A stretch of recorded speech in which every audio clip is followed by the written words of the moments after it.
नमस्कार, प्रणाम। हम खेसारी लाल यादव वो सबके बेटा वो सबके भाई सबके गोड़ छुके गोड़ लागत हनी। और अभी लाइव काल भी आई रहनी, हम आज भी आ गए नहीं अचानक से। आज बहुत मैंने रउआ सब पर फक्र होता हमके कि लड़की पटाना जौन हमर गाना एगो रिलीज भइल बा सोनी इंडिया पर। हमर गाना लड़की पटाना 2 नंबर ट्रेंडिंग में बा।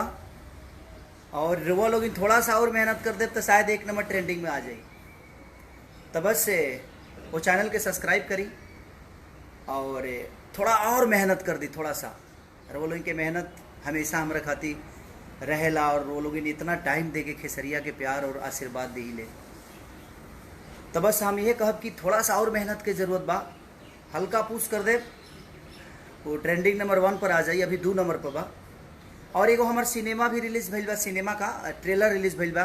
कल टीजर भी रहे, आज ट्रेलर रिलीज़ भइल बा यसी फिल्म से, जवना के प्रोड्यूसर हमार बड़े भाई अभय भैया बानी, डायरेक्टर प्रिमांशु जी, काजल जी, सुभी जी और निशांत उज्जवल से लेके मैंने सारा पूरा टीम में सब लोग बा। बड़ा प्यार, बहुत अच्छा एगो देश के ऊपर सिनेमा के लिए बनी कि अरब में जाके हमने के का दशा होला, चाहे आउट ऑफ इंडिया आदमी जाला तो अपना मिट्टी के कितना याद करेला और हमने के मिट्टी बाजी अपने सम्मान खातिर हमेशा लड़ेला।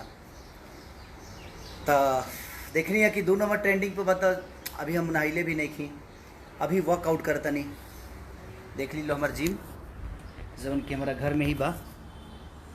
ई है हमार मल्टी जिम, ये है हमारा सारा सेटअप जौन कि अपना घर में ही बनाओनी। लॉकडाउन में का करी भाई, बड़ा कहीं जा भी ना पाए आदमी और कोरोना के वजह से। ऐसे जरूर उनकी बहुत बड़ा जिम्मेदारी बा, खुद के बड़ा बचावे के पड़ेला और बड़ी जिम्मेदारी के साथ आदमी काम करेला कि रोल उनके तकलीफ़ ना होके। सबके जे भी भारद्वाज गौरव पंडित जी गोड़ लागत छुके बाबा, प्रणाम बाबा, सबके दिल से प्रणाम बा। राकेश कुमार सिंह दिल से प्रणाम भैया, राकेश भैया, मनीष कुमार, सबके पिंटू कुमार, मनीष पंडित गोड़ लागतनी बाबा, प्रणाम बाबा। सिंह यादव, लभी भाई, जितने भी हमारे फ़ैन हैं जो मुझे मोहब्बत और अपने आप से भी ज़्यादा जो प्यार करते हैं, उनको दिल से प्रणाम कि आप लोग कितनी वर्क करते हैं खेसारी के पीछे। जितने भी मेरे फ़ैन क्लब हैं सबको दिल से प्रणाम कि आप लोग इतनी मेहनत करके और आपने 2 नंबर ट्रेंडिंग पे ला दिया। बस कोशिश और करिए कि ये 1 नंबर पे मैंने 4 बजे तक से पहले 1 नंबर पे आ जाए। आप लोग कोशिश करेंगे तो 1 घंटे में आ जाएगा। बस कोशिश करिए आप सब। अभिमन्यु प्रताप सिंह, लवी भैया, दिल से प्रणाम। अभिमन्यु भैया प्रणाम सबके। दीपक यादव, सिंगर अखिलेश अर्पण, दिल से प्रणाम भाई। सरस्वती पुत्र हैं आप, ईश्वर और माँ सरस्वती आपके कंठ पे वास करे, बस दुआ है हमारी। बस यही कहने के लिए आया था। और जो मेरा सैया अरब गिलेना अभी ट्रेलर रिलीज़ हुआ है, उसको भी कोशिश करिए जी आप लोग 1 नंबर पे लाइए, उसको भी ट्रेंडिंग में लाना है आप सबको, क्योंकि वो बहुत ज़रूरी है, क्योंकि वो हमारी भाषा की चीज़ है और अपनी भाषा को प्रमोट करना चाहिए हमें। हम नहीं करेंगे तो कौन करेगा, क्योंकि हमारा दायित्व बनता है अपने भाषा के हर उस चीज़ को सुने, हर उस आर्टिस्ट को प्यार। विकास यादव जी, दिल से प्रणाम विकास भाई। मुन्ना वर्मा, आबिद हुसैन, सलाम अलैकुम भाईजान। एमडी मुदासिर, दिल से सलाम अलैकुम भाईजान, दिल से। और मैं बस से अजय कश्यप जी गोड़ लगतनी बाबा, प्रणाम बाबा। तो हम यह कहब कि रितेश बाबू दिल से प्रणाम, विपिन राय अहिर दिल से प्रणाम, थैंक यू, लव यू भाई। आपको भी कंग्रेचुलेसन यार। थोड़ा सा अंग्रेजी हमारे थोड़ा सा हवे न टेढ़ा फेढ़ा हवे तो खातिर माइंड मत करिए लो। ऐसे का करबा, पढ़ले रहती तो यहाँ तक ले चढ़ले ना रहती ना कोनो बात ना, वो गरीबी रहे आदमी ना पढ़ पावल, वो सक्षम ना रहनी। और पापा के जानते बड़ा लो कि सब कुछ तो तू लो जानते बड़ा भाई। तो बस थोड़ा सा पूछ के लगे ज़रूरत बाकी ताकि 1 नंबर पे आ जाए। और सबके प्रणाम। अत्येंद्र सिंह, थैंक यू अत्येंद्र भैया, दिल से प्रणाम भैया, प्रणाम भैया। तो सबके प्रणाम और दिल से प्रणाम।